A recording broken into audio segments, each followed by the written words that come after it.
अस्सलाम वालेकुम everyone and welcome back to my YouTube channel. और भाई फाइनली टेक्नो ने भी एक डिवाइस लॉन्च करी है अपनी, जो रिसेंटली लॉन्च हुई है। आज ये कल परसों लॉन्च हुई है, टेक्नो स्पार्क 20। मुझे लगता है ये इन्फिनिक्स से इंस्पायर्ड हो गया। इसने देखा है इन्फिनिक्स धड़ाधड़ फ़ोन लॉन्च करे जा रहा है, तो इसने भी फ़ोन लॉन्च करना स्टार्ट कर दिया टेक्नो ने।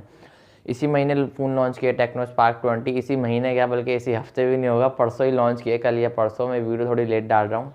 खैर आज इसी फ़ोन का मैं रिव्यू करने वाला हूँ, क्या इस फ़ोन को ख़रीदना चाहिए। बिकॉज 37 या 36,000 की प्राइस में लॉन्च हुआ है, 35,000 के आसपास पाकिस्तानी ऑफलाइन मार्केट के अंदर डिस्काउंट की बात देखने को आराम से मिल जाता है, या फिर इससे कम भी हो सकता है। तो खैर इस फ़ोन का रिव्यू करते हैं फटाफट से, और कुछ हाईलाइट स्पेसिफिकेशन को लेकर बात करते हैं, पबजी को लेकर बात करते हैं, कैमरास के लिए कैसा फ़ोन है, ये सब कुछ बता दूँ आपको आज की इस वीडियो में। वीडियो को लाइक करके चैनल को कर दो सब्सक्राइब।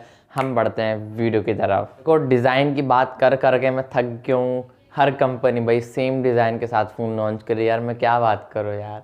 डिज़ाइन खैर नो डाउट काफ़ी प्रीमियम लगता है यार, काफ़ी नेक्स्ट लेवल वाली फील करवाता है। बिकॉज आईफोन का अपना यार अपना स्वैग है आईफोन का।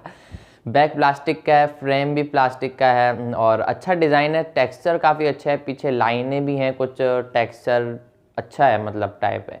देखो डिज़ाइन वाइज देखा जाए तो एक अच्छा स्मार्टफोन है टेक्नो का, Tecno Spark 20। Infinix hot 40 series अभी रिसेंटली लॉन्च हुई है, मैंने उसके ऊपर वीडियो भी बनाई है। अगर आप देखना चाहो तो मेरे चैनल पर जाकर देख सकते हो। तो उससे मिलता जुलता ही डिज़ाइन है, मिलता जुलता क्या, तकरीबन सेम ही डिज़ाइन है। मतलब अब जो हर फ़ोन, सारे जो कंपनियाँ फ़ोन लॉन्च कर रही हैं वो मतलब आईफोन जैसा ही डिज़ाइन रख रही हैं। जो लोग आईफोन को अफोर्ड नहीं कर सकते वो लोग इस फ़ोन को अफोर्ड कर सकते हैं। तो ये कंपनियों ने हमारे बारे में सोचा, बहुत शुक्रिया यार आपका सोचने का। खैर मजाक कर रहा हूँ, नो डाउट यार डिज़ाइन वैसे वीआईपी रखा है इस बार टेक्नो ने अपने फ़ोन के अंदर, टेक्नो स्पार्क 20। जहाँ तक कंटेंट वॉच करने की बात है तो 720p की रेजोल्यूशन वाला डिस्प्ले, इतना फ़र्क आपको महसूस नहीं होगा, क्योंकि इन लोगों ने 90 हर्ट्ज़ का रिफ्रेश रेट दे दिया है। 6.6 इंचज़ का है, आईपीएस पैनल है, और बस 90 हर्ट्ज़ का रिफ्रेश रेट दे दिए। चलो ये तो अच्छी बात है। 120 हर्ट्ज़ का दे देते और 1080p दे देते 720p की जगह। लेकिन 1080p मैं वो बंदा हूँ जो कि 1080p और 720 में इतना फ़र्क नहीं करता हूँ, और मुझे लगता भी नहीं इतना फ़र्क। हाँ, ये हायर रिफ्रेश रेट अगर ना होता तो ये एक लो लेवल का डिस्प्ले कंसिडर होने वाला था। बट अगर आप बाहर इसको धूप में लेके जाओगे तो थोड़ी बहुत परेशानी कहीं ना कहीं आपको लाजमी होगी। तो ब्राइटनेस काफ़ी थोड़ी और दे सकते थे ये लोग, तो धूप में आपको कहीं ना कहीं प्रॉब्लम आ गई इस फ़ोन को लेकर। बाकी 16 GB रैम, ओ सॉरी 8 GB रैम, भाई मैं पढ़ पढ़ कर पागल हो गया हूँ। हर कंपनियाँ बॉक्स पर मेंशन कर रही हैं 8 GB जो एक्सपेंडेबल रैम है उसको भी प्लस करके डब्बे पर मेंशन कर रही है। 16 GB RAM, 256 GB internal storage. ये स्मार्टफोन 8 GB रैम जो ऑफिशियल जो ओरिजिनल जो रैम है ना, उसकी 8 GB ही है। 256 GB वाला वेरिएंट के साथ ये स्मार्टफोन पाकिस्तानी ऑफलाइन मार्केट के अंदर लॉन्च हुआ है। आने वाले टाइम में 128 GB और भी वेरिएंट निकल आते हैं स्मार्टफोन के लॉन्च होने के बाद। बाकी अगर हार्डवेयर वाली साइड की बात करो तो इस स्मार्टफोन के अंदर मीडियाटेक का हेलियो G85 वाला प्रोसेसर लगा हुआ है। पबजी वाली साइड की बात करूँ तो एक बेसिक लेवल का आप इसमें पबजी खेल सकते हो। 12 नैनोमीटर की फैब्रिकेशन पर बेस्ड करता है ये प्रोसेसर, और आई थिंक 30 FPS आप पबजीज में खेल सकते हो, 30 से 40 के दरमियान। जहाँ तक मुझे पता है 30 FPS आप पबजी इसमें स्मार्टफोन के अंदर खेल सकते हो। आप इसको कंसिडर कर सकते हो एक नॉर्मल कैजुअल गेमिंग के लिए, एक बेसिक गेमिंग के लिए। सबवे सर्वर खेलना है, टेम्पल रन खेलना है, गाड़ी वाला बस वाला, तो इन गेमों के लिए एक सूटेबल फ़ोन लगा। पबजी जैसा गेम चल तो जाएगा अच्छा, मतलब ज़्यादा बेटर एक्सपीरियंस आपको स्मार्टफोन के अंदर नहीं मिल पाएगा, बिकॉज की प्राइस भी 36,000 के आसपास है। बाकी देखो एंड्रॉयड 13 पर ये अपडेटेड है, एंड्रॉयड 13 के साथ ये लॉन्च हुआ है। अच्छा फ़ोन है, ऐसा नहीं बोल रहा हूँ कि मैं गेमिंग के लिए ख़रीदूँ ही ना। नॉर्मल गेमिंग करनी है, डे टू डे टास्क आपका ज़्यादा है कंपेयर टू गेमिंग, तो आप इस फ़ोन को डेफिनेटली कंसीडर कर सकते हो। डेफिनेटली आप इसको परचेस करो, मैं रोक नहीं रहा हूँ। बाकी जहाँ तक कैमरा वाली साइड की बात है तो बैक पर डुअल कैमराज का सेटअप है। आप इंटरनेट पर सर्च करोगे तो सिंगल कैमरा लिखा हुआ आता है, बिकॉज दूसरा जो है वो 0.08 मेगापिक्सल का एक ऑक्सिलरी लेंस है, जो ये लोग काउंट नहीं करते हैं। अब क्यों नहीं करते हैं इस बारे में मैं कुछ कह नहीं सकता। 50 मेगापिक्सल का मेन है, फ्रंट पर पंच होल है जिसके अंदर 32 मेगापिक्सल की सेल्फी है। 1080p 30 FPS ये आपकी वीडियो फ्रंट से शूट करेगा, और 1440p 30 FPS बैक से शूट करेगा। एटलीस्ट 4K का ऑप्शन दे सकते थे, इसी प्राइस के अंदर किट फोन जा रहे हैं जो कि 8K को भी सपोर्ट करते हैं। सच बात है भाई, मैंने रिव्यू भी करे हुए हैं। PUBG में 90 FPS, लेकिन फिर वो पता नहीं होता कि कितने चले हुए हैं कितने नहीं चले हुए।